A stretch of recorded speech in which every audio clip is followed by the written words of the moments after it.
nakilalang mabait ako at mapagbigay. Kahit ano pag hiningin meron ako agad bigay. Pag may reklamong narinig ginagawa na magingay, mas iniisip ko na lang kung paano makabigay. Laging may ngiting hinaharap kahit na pagod na. Yoko ring maging rason ng lungkot nyo ay ako pa.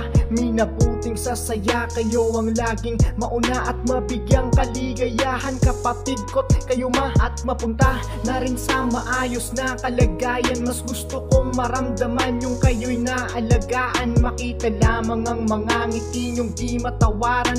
Masaya na rin akong yan ay inyong naranasan. Pinagdaanan ko'y di bali na, di yun mahalaga. Ang importante para sa akin kayo'y maging masaya. Karangyaan na buhay para sa inyo mapadama. Dating trabahong di sapat ay ginawa ng dalawa. Para sa inyo, sarili ko'y handa ko na igapang. Hindi nyo narinig sa aking ako'y nahirapan. Kahit katiting na pagod sa akin, di nyo nasilayan. Sapagkat kayo lakas kong ang pangarap mailaban. Ngunit sa kabila nito, hindi rin maiwasan na darating sa puntong ako rin ay panghinaan. Kung paano nyo ako sampalin ng kabilaan, na mahal nyo lang ako kapag meron lang pakinabang. Sinanay ko kayong walang pake sa pera. Abot lang ng abot, lahat ng yon di ko kinwenta. Basta pag merong kailangan, gagawa ng paraan. Kahit di ko na alam kung napunta na kung saan. Kapatid ko, mga luho nila ay napagbigyan. Maging mga pamangkin, hindi ko pinagdamutan. Hanggat merong nahuhugot sa bulsa ay matikyan. Anumang gusto nyo palagi aking pinapaboran. Subalit dumating ang araw na kailangan bumukod. May sarili ng pamilya na dapat ring mabusog.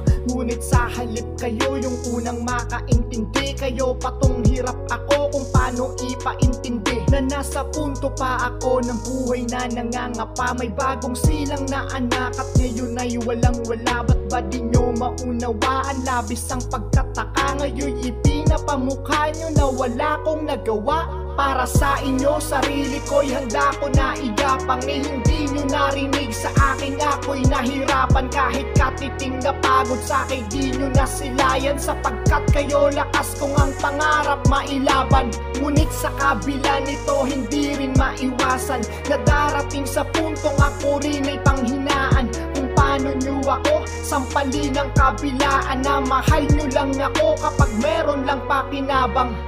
Alam nyo yung pakiramdam na ganto, tipong kahit pumikit ay nakikita ko kayo.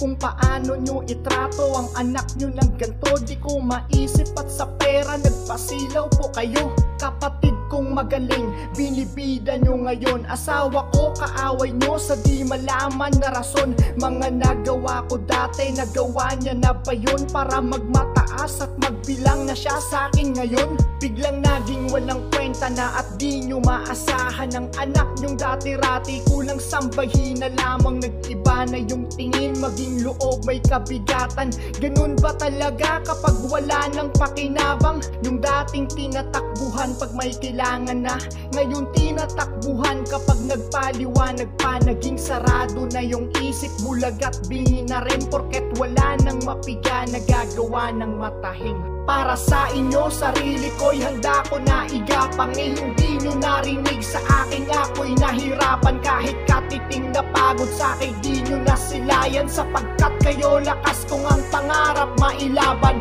Ngunit sa kabila nito, hindi rin maiwasan na darating sa puntong ako rin ay panghinaan. Kung paano nyo ako sampalin ng kabilaan, na mahal nyo lang ako kapag meron lang pakinabang.